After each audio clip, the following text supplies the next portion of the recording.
Hi guys! Welcome back to Sailor Voice. And today, pag-uusapan natin yung mga taong mahilig magpaaway.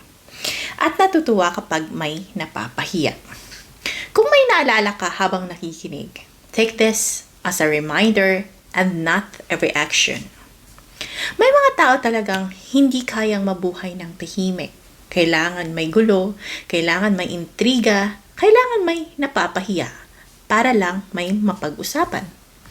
Sila yung mahilig magsulsol, magpaparinig, magpasa ng kwento, tapos pag nagkagulo na, biglang aatras at mag-aak na inosente.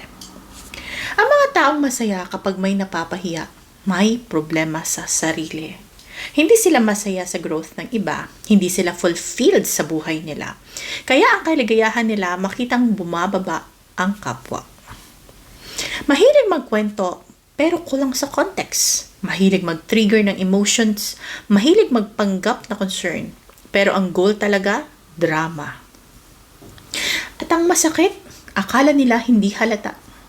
Ang taong may respeto sa sarili hindi nag-i-enjoy sa kahihiyan ng iba.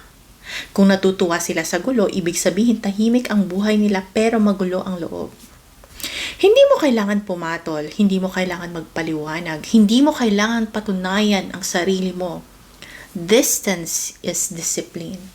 Silence is strength. Hayaan mo silang magpaaway, hayaan mo silang magsaya sa chismis. Habang sila busy sa paninira, ikaw busy sa pag-build ng sarili mo. Because at the end of the day, ang taong nanonood lang ng gulo ay hindi kailanman aangat. This is Sailor Voice. Choose peace even when chaos is tempting.